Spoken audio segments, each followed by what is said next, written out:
Sa panahon ngayon, halos hindi na mawari ng mga tao ang kanilang araw nang wala sa ilalim ng impluensya ng social media. Ito ay isang digital na plataporma na nagbibigay daan sa mga tao na magbahagi ng mga impormasyon, ideya at damdamin sa pamamagitan ng internet. Ang social media ay nagbukas ng malaking oportunidad para sa konektado at interaktibong komunikasyon sa pagitan ng mga individual, grupo at organisasyon sa buong mundo. Sa kasalukuyan, may 2 bilyong tao na aktibong gumagamit ng social media sa buong mundo at ito ay nakakaapekto sa buhay at edukasyon. Pinalit ng social media ang mundo. Inuulan tayo ng maraming impormasyon, mas malawak na kaalaman, at mas mabuting oportunidad upang magamit ang mga ito. Sa mga uri ng social media, ang sinasabing pinakikilala ay ang Facebook, na kung saan ang gumagamit ay maaaring magpadala ng mensahe, mag-upload ng larawan, videos, makipag-chat o makipag-usap at iba pang gamit nito. Marami pang iba't ibang uri ng social media ang ginagamit ng mga mag-aaral, guro at mga magulang, ganoon din ang iba't ibang uri ng tao sa internet. Ang iba pang mga ginagamit ay ang Twitter at Instagram na may iisang layunin, ang makipag-ugnayan at makipagtalastasan sa mga tao sa iba't ibang parte ng mundo. Ayon sa obserbasyon at pananaliksik, karamihan sa mga gumagamit ng social media ay nasa gulang ng 14 to 29. Habang dumarami ang gumagamit ang social media, ay mapapansin na may mabuti at masamang idinudulot ang paggamit nito. Nagdudulot ang social media ng maraming positibong epekto sa ating lipunan. I think the positive effects of social media is like it spreads a lot of awareness about some topics that aren't always talked about. The positive effects of social media is that you can improve your social skills and also learn more about the world. Positive, madami kang matutunan. May kang matutunan. For me, the positivities of social media is that people can gain knowledge that easily and they can learn from it and on their skills for this little gadgets. It's gonna like enhance. Positive effects for me personally, it has helped me build up my my confidence in terms of talking to people. The positives are like the people you meet it has a lot of benefits like making your time more easier. Positive effects of social media include real-time connectivity, real-time interactions. You can search a lot of things online. Una, nagiging mas madali at mabilis ang paghahanap ng impormasyon. Sa tulong ng mga social media platform, maaari tayong magkaroon ng akses sa mga balita, mga tutorial, at mga artikulo na nagpapalawak sa ating kaalaman. Ito rin ay nagsisilbing daan upang mas mapadali ang pagkikipag-ugnayan ng mga magkakaibigan at pamilya, lalo na kung sila ay magkakalayo sa isa't isa. Pangalawa, nagiging madali rin ang pakikipag-ugnayan sa mga kaibigan at kapwa na may parehong mga interes. Nagkakaroon tayo ng pagkakataon na makilala ang mga taong may ibang kultura at paniniwala na nagpapalawak sa ating pananaw at pag-unawa sa iba't ibang aspeto ng buhay. Panghuli, ang mga kabataan sa ating lipunan ay nakukuha ng maraming aral at natutunan tungkol sa social media. Ito ay nagbibigay saya sa kanila at nagpapaganda sa kanilang buhay. Gayun pa man, hindi may kakaila na mayroon ding negatibong epekto ang social media sa lipunan.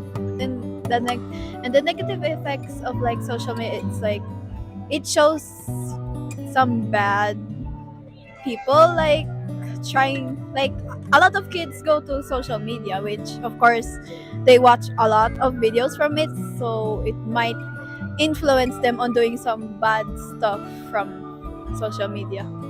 Okay, the negative are it can be addicting and that you are exposed to different kinds of, what do you call this? issues, I guess. Like, underage content. Yeah. Negative, di mo alam anong oras ka nang natatapos. Relate to eh. No. But the negativities for it is that it can damage your mental health and your physical health as well. For you put your time most on social media rather than on physical activities that your body is might needing. And also, negativities of this is the way people might understand each other. Like there are high possibilities that they will have miscommunication because through using this app called Messenger, especially that they're not hearing the tone of voice of the one that they're talking to, they might misunderstand it.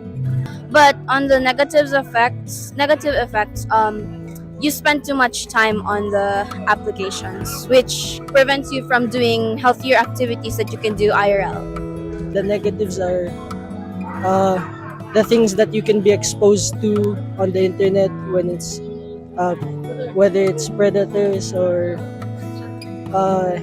anything you can watch on the internet. But for disadvantages, is definitely data privacy and of course addiction. You can't get away with things. You're always procrastination and such. That's all I can say.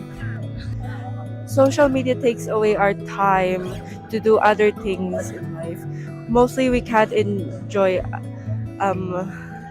doing other stuff, and it takes away the time for ourselves. That's it. Isa sa mga ito ay ang cyberbullying o ang pang-aasar at pag-atake sa ibang tao gamit ang internet. Ang mga social media platforms ay nagbibigay ng banta sa privacy at seguridad ng mga tao. Madalas na nararanasan ng mga individual ang paglabag sa kanilang karapatan at sa pagyurak sa kanilang dignidad dahil sa maling paggamit ng social media. Pangalawa na rito ang paglaganap ng peking balita o fake news sa social media. Ito ay nagdudulot ng kalituhan at hindi maaaring maging basihan ng tamang desisyon at opinyon.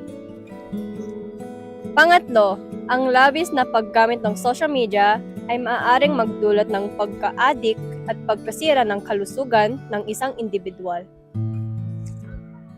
Sa paggamit ng social media, kinakailangan nating maging responsable. Kinakailangan nating isipin ang bawat ibabahagi natin dito. Kaya dapat ay laging nasa isip natin ang katagang think before you click. Katagang laging nating narinig dahil ang bawat pag-click natin at pag-post sa social media ay mabilis kumalat. Kaya dapat nating itong pag-isipan dahil maaaring magdulot ng hindi maganda kung tayo ay magpapadalos sa mga pinabahagi natin sa social media. Hindi lang dapat think before you click. Ang dapat natin isipan sa paggamit ng social media, dapat din nating tandaan ang katagang ito. Read and analyze before you copy-paste. Read and analyze. Dapat hindi lang ang mga binabahagi natin ang dapat nating pag-isipan at bigyang pansin. Dapat ang pagkalap natin ng impormasyon ay dapat din nating siguraduhin tama. Basahin at unawain mabuti ang bawat ideya, impormasyon, balita at iba pang bagay na nais natin kunin sa social media. Bilang isang estudyante, alam ko na maraming gumagawang estudyante na basta na lang i-copy-paste. Basta may sagot sa kanilang takdang aralin. Minsan ko na rin itong ginawa at ang naging resulta ay hindi maganda. Bukod sa mali ang impormasyon na ang aking nakuha, may kaukulan ding parusa ang pagkuha ng idea at gawa ng iba ng walang pahintulot. Kaya dapat tayong maging responsable sa paggamit nito. Dahil maaari tayong mapahamak sa mga bagay na ginagawa natin gamit ng social media. Isa pang dapat natin tandaan, ang pagbabahagi ng malarawan sa social media tulad ng Facebook, Instagram, Twitter. Ilan iyan sa mga madalas gamitin ng tao lalo na ng mga kabataan. Ang paggamit nito ay kinakailangan maging responsable tayo unang-una sa paglalagay ng personal na impormasyon natin. Hindi dapat ilagay ang buong detalye ng pagkatao kung nais naman talaga natin ilagay, maaring i-private ito para hindi makuha ng iba ang mga personal detalye mo at hindi magamit sa masama. Sa panahon ngayon na marami ang mulat sa social media, marami na rin ang hacker kaya dapat alam natin ang limitasyon natin sa social media. Isa pang dapat nating tandaan, ang pagbabahagi ng mga larawan sa social media, isa to sa mga nagiging issue ngayon at nagiging trending. Bilang mga gumagamit ng social media, mahalagang maging responsable at balansyado sa paggamit nito.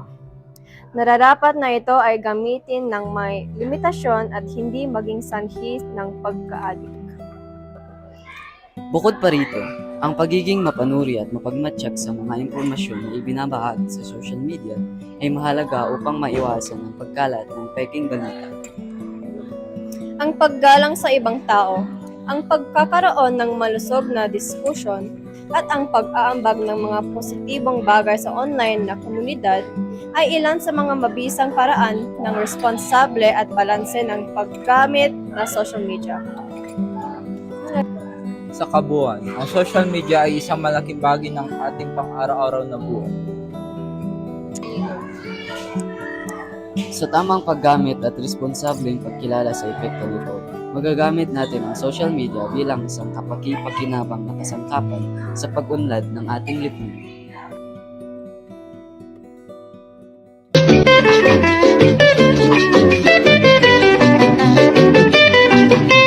Meanwhile, Ito ay isang digital na plataporma na nagbibigay daan sa mga tao na Wait lang. Saan yung go? Sabi mo kasi go. May 2 taong bilyon na kaalaman at mas... Ha? Wait lang! Game! Sige mo nga kung nakaano, ilaw.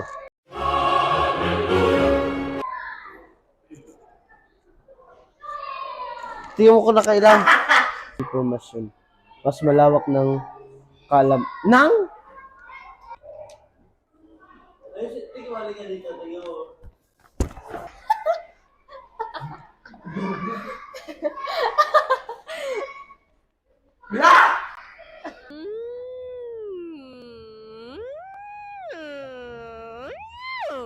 Uy! Thank you,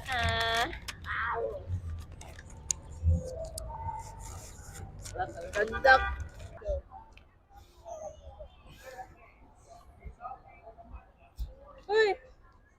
Go? Madalas na nararanasan ng mga individual ang paglalabag ng kanilang mga karapatan at pagyurak sa kanilang dignity. Pangalawa rito ay ang paglaganap ng peke o fake. Peke.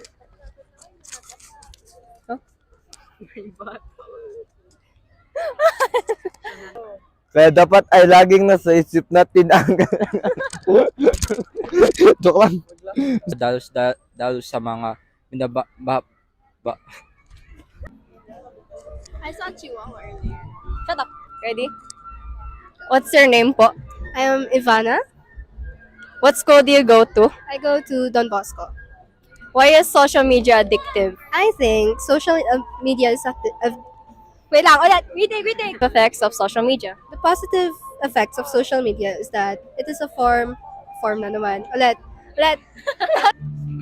Yung what is social media? Why is social media addictive? Because madaming kang makikitang magaganda. Magagandang turo. Magagandang libro. At kasi it is a form of knowledge. Oh! Oh! Oh! Wah! Wah!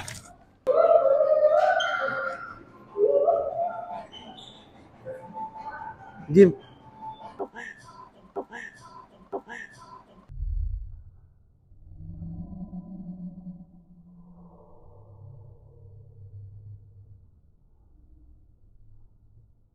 naging Wait lang, tingnan mo yan o! Ay, paggamit nito. Kaman ka sa dalawi, may lilay sandaya. Si kayo ay riding. Nuwanak ka mo sa akin tumalaw. Sa kabuuan. Wrong grammar.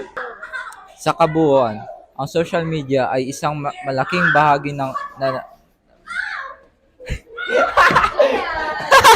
ating pang-araw-araw na buhay. Sa kabuuan, ang social media ay isang malaking bahagi ng ating pang-araw-araw na buhay. Sa tamang paggamit at responsableng pagkilala sa epekto nito, You can